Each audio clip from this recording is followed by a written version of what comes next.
Today with me is Christopher Gerteisen. He is the CEO of Nova Minerals. Nova is the owner of the Estelle Gold project and has 9.9 million ounces in the ground of Alaska. It's been a while since we spoke last time, and I think in between you have done extensive exploration work at the Estelle Gold project, and you also just completed your drilling campaign at the RPM zone.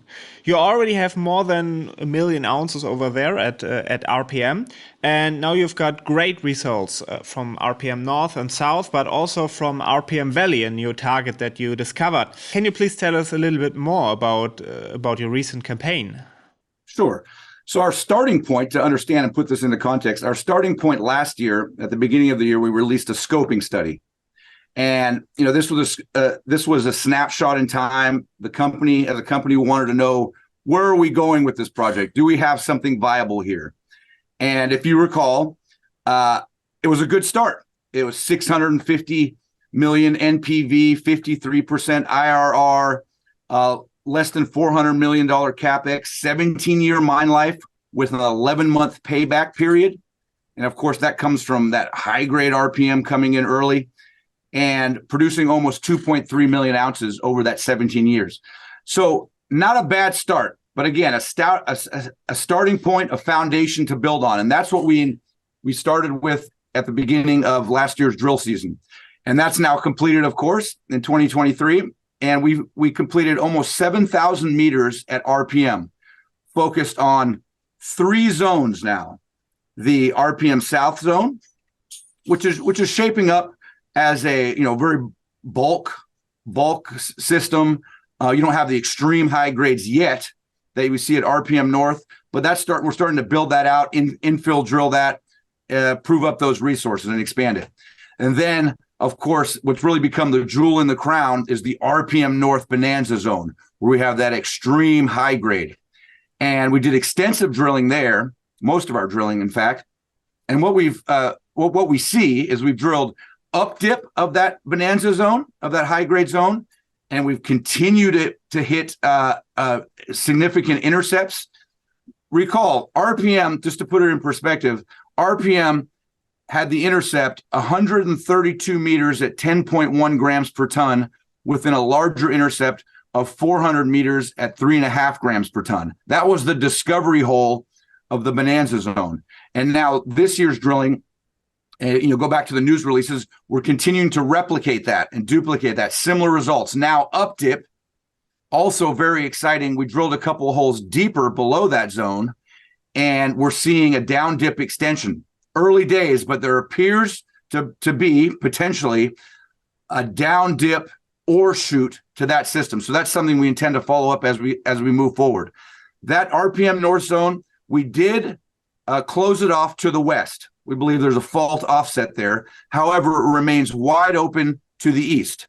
So there's additional work and still drilling to be done there as we move forward here into 2024. Also very exciting is a third zone, the RPM Valley, which you mentioned.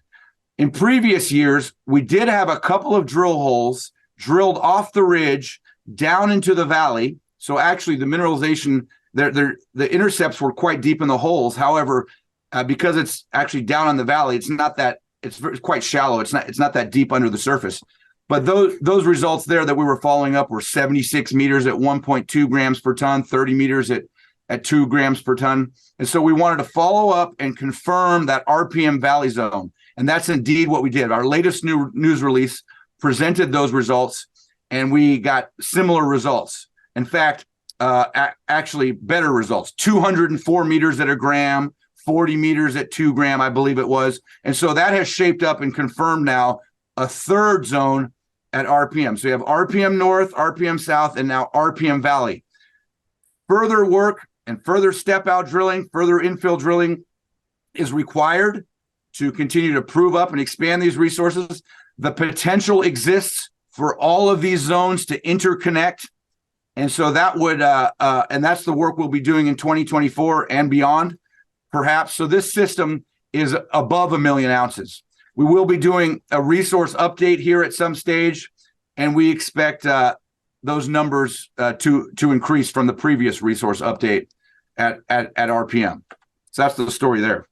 Chris, let's go a little bit more into details and bring your results a little bit in perspective. You have more than 8 million ounces at your Corbel deposit, and I think you will build a processing plant for the gold ore over there. But you also have other targets like Train and RPM, for example, which are probably too far to truck the ore from one point of the project to the other point of the project because of the pure scale of the project.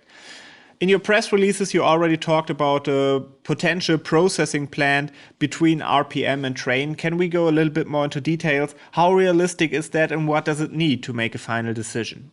Great question. Lots of exciting developments in the whole metallurgical processing mine plan realm. And now with this drilling complete, we've moved into the PFS stage now. And so with that PFS, we've completed and we're engaged in a strategic review to see how all of this will play out. If you recall, back to the scoping study, our processing flow sheet and our development plan was a central processing facility at Corbel. And that processing facility, we would truck material from the high-grade material from RPM up to Corbel, and that would be the first 3-4 years of production, giving us that very quick payback. And then being next to Corbel, where you have the bulk tonnage lower grade system, but most of your tons are there, very short haul right next to the Corbel pit, the central processing facility was. The intention there, if you understand the Corbel ore body, there's a higher grade feeder zone there in the center, and so that would be direct mill feed. However, a majority of the Corbel resource is lower grade, average grade of 0.3 grams per ton. And that ore body has sheeted veins. Those sheeted veins, when we selectively sample those, they're running ounces per ton. Those veins are very continuous, very consistent. And how do you separate? So the challenge is, how do you separate out those very high-grade veins? And we've done extensive test work. And what it's shown is that it ore sorts exceptionally well. So we intend to use density ore sorting technology to ore sort that material first, and then that ore sorted accepted concentrated material will then go through the processing plant. So that was what was envisioned in the scoping study. Now we went down the ore sorting route early years ago. We started envisioning heap leach, and then we did test work with ore sorting, and it ore sorts exceptionally well, and we went down that path. Now with RPM coming online, we're looking at other options to improve and optimize our flow sheet. So as part of the PFS studies, we're now looking at heap leach agglomeration. And so this is similar to what our peers do here in the Tintino Gold Province, Victoria Gold, Fort Knox, and we're working with METS Engineering to look at the Corbel material and the lower grade RPM material for heap leach agglomeration. What you do with heap leach agglomeration is you can crush the material quite fine. I think Victoria Gold does 6 millimeter, and you can go down to 1 millimeter. And so the geology and the technical aspects of Corbel and Estelle is very similar to Fort Knox and Victoria Gold. And so what you do then with that finer crushed material is you agglomerate it with some type of binder, like a cement or some type of leachate, and then it creates briquettes, and then you put it on a heap leach pad, and you can achieve 70, upwards of 80% recovery with that. So that's the test work we're completing right now.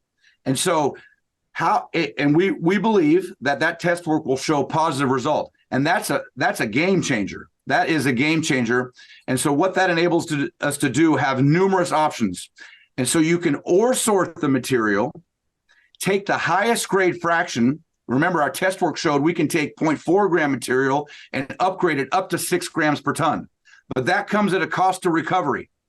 So the optimal, if you ore sort all the material, was upgrading it to about 1 to 1.2 grams per ton. However, having heap leach available to us, now we might be able to ore sort the material, take the highest grade fraction, 5 to 6 grams per ton. The reject portion is still running around 0.3, 0.4 grams per ton. And then you heap leach the reject portion and you put the high grade portion through the plant. And so if that's and that's the test work we're completing now. So we have that option. If that's the case, then what we might find is that we might just go straight heap leach, or we might just go straight heap leach as well. Maybe that'll pay. All those numbers we've borne out as part of the PFS. But what it's looking like now, and we're waiting for that heap leach test work to play out, is that you will have a processing facility at Korbel utilizing heap leach or sorting, and you might actually start with that very low capex. Of course, these heap leach operations, very low capex, great returns on these. So you might start there. That's a possibility. But you have an operation with a lower capex at Korbel, and then you put a processing plant for the high-grade material at RPM down south, which will be centrally located to take in RPM, all the high-grade material at RPM, and as well as the surrounding prospects. You mentioned one, the Train area. So at Train, and we reported these results, our exploration, that area is just lighting up, right? And so Train and RPM are about 5 kilometers apart, and the processing facility would be centrally located right in between the two. And at Train, it's another massive intrusive related gold system there. It's a 4.5 kilometer long strike length, 2.5 kilometer width of just anomalous surface results, rock chips, soil samples, all through that area, just lights up. And we identified numerous prospects there. To name a few, there's the Train prospect proper, the Trumpet prospect, the Shoeshine prospect, where we've actually returned our highest grade surface result ever there at 1,290 grams per ton at Shoeshine. Then moving north of Shoeshine on the east side there, you have Discovery and then Muddy Creek. And Muddy Creek is, in terms of gold results, over 20, 30 gram per ton rock chip, or over 20 to 30 samples returning, upwards of 30, 40 gram per ton rock chips. That's a very nice area. So our hottest targets there for follow-up drilling in the Train area are right now are Trumpet and Muddy Creek. Those are the next, which we're looking at getting our RC rig that we own that's on our site, getting it out there and doing some scout drilling next year with that RC rig on those two prospects, Trumpet and Muddy Creek. And we'll use our diamond rigs to continue to focus on proving up and increasing RPM. But the exciting thing with the exploration, now that we're talking that, if I may continue on with exploration, is with our exploration work, we also made several other new discoveries across the Estelle project this year.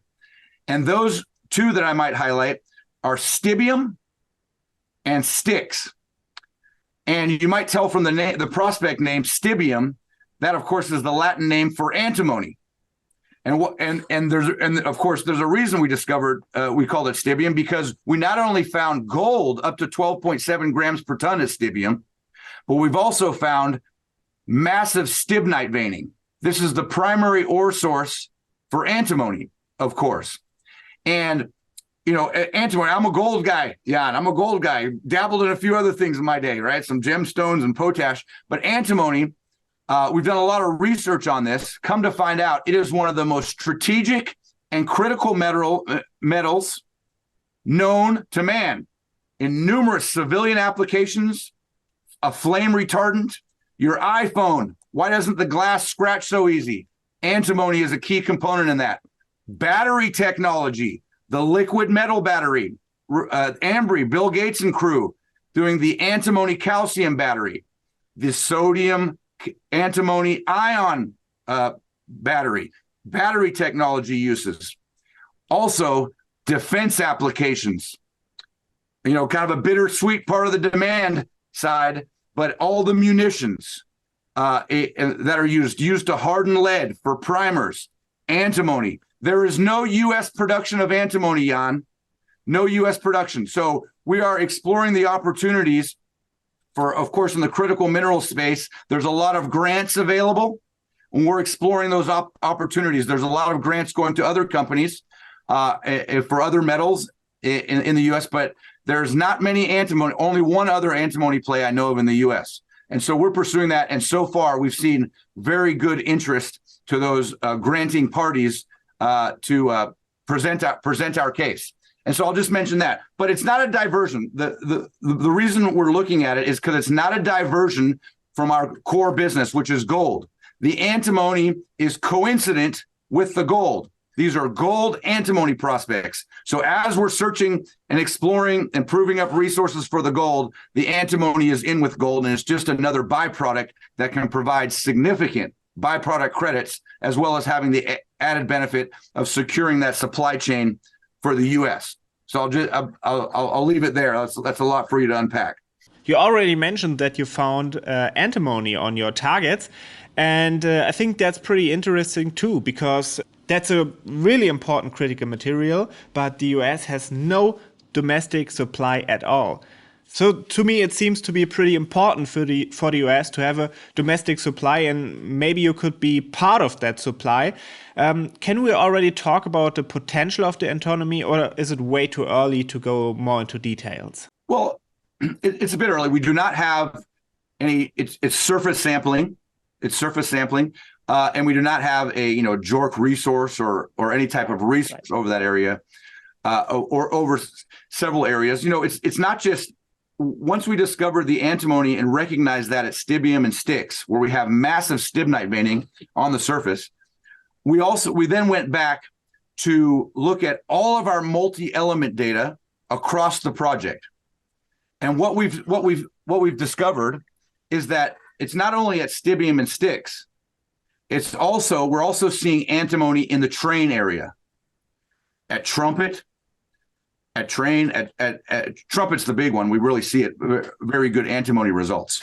And when I say good antimony results, for people to understand, at 0.1%, 1,000 ppm, as a byproduct, that provides significant byproduct credits. And we can do that all day long, 1,000 ppm antimony. Once that is the point where you definitely consider antimony a byproduct. Anything above that, 0.5%, 1%, now you're talking about potentially antimony only type economic driver there. But we've seen that elsewhere across the prospect Train area. Also in that Train area, as we look at the multi-element data, we're seeing copper potential, very good copper potential, into the percents.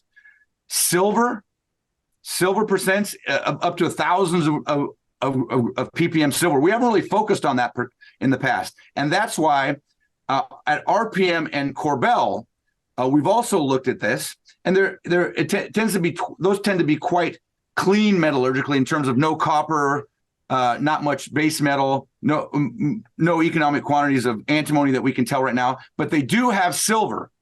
They do have silver, about 3 to 1 silver. And so as we move forward in our resource estimates, we do intend to include silver as a byproduct and as part of our resource estimates at RPM and Corbel. And that'll also provide significant credits here in terms of the economics, right? Perfect. Thank you very much for your insights. Let's talk about the mineral resource estimate. Can you give us a little bit of a time frame? How long will it take until we see a new resource estimate? Right now, so one of the things we're doing right now is we're looking at a U.S. listing, and we're in that process now. And it's kind of gathered steam here at the start of 2024. So that's our main focus right now. All right, thank you very much. Let's move on to my last question for today, Chris, and let's talk about the infrastructure. As far as I know, there is an access road in the planning, and we're currently in the permitting stage, and construction is planned for 2025. But we just crossed 2024. That means we're getting closer to that. Can you tell us a little bit more about the access road? Because I think it's pretty important for you and for your capital costs as well to have a good road, which makes it easier for the truck to get to your project. Yes, a lot happening there. Actually, a lot happening there. It's gathering major momentum. We're seeing widespread support across the spectrum: government, local community, local government, state government. And you're right, it is progressing. And so at this stage, the first half of the road, actually the most expensive part of the road, going from Port Mackenzie, which of course is the deep water port across from Anchorage there, going from Port Mackenzie out across the Susitna River with that bridge. That part of the road is in the Department of Transportation STIP, the State Transportation and Infrastructure Plan, 5-year plan. And so that when it's in the STIP, it means it's fully funded and it's in the budget. And so that's very exciting to get that part of the road in. The remaining portion of the road, and there's many options there, how that, what type of road that is, public access, industrial haul road, but that is being worked on by ADIA, the Alaska Industrial Development and Export Authority, who do a lot of the public-private projects here in Alaska. You know, the Red Dog zinc mine, port and road, very successful project for them. And so that last part of the road is being pushed forward for them. But it's very exciting to have that first part of the road in the DOT STIP, and that's correct in the budget. And to break their schedule shows them breaking ground on that next year, 2025. So that's a very, very good start. And of course, with that road coming in, you know, the completion date for them is 2028 to be fully open to haul things like some of the other projects out there, concentrate, some of these type of things. Of course, we don't require that to start producing gold doré bars, which are with our current mine plan. So all we need is an alignment, a pioneer road, and that would be suitable for us in the early days of that road to start construction. And so that fits our timeline quite nicely, and we're very excited about that. And your viewers should look into the Alaska news to keep tabs on that. It's there's a lot of news on that these days, and I expect so moving forward into 2024. Chris, thank you very much for summarizing your whole project. It's a pretty interesting story. And to our listeners, you will find all the informations you need below in the description. We don't do any investment advice. Please do your own due diligence. And if you have any questions, please get back to us in the comment section.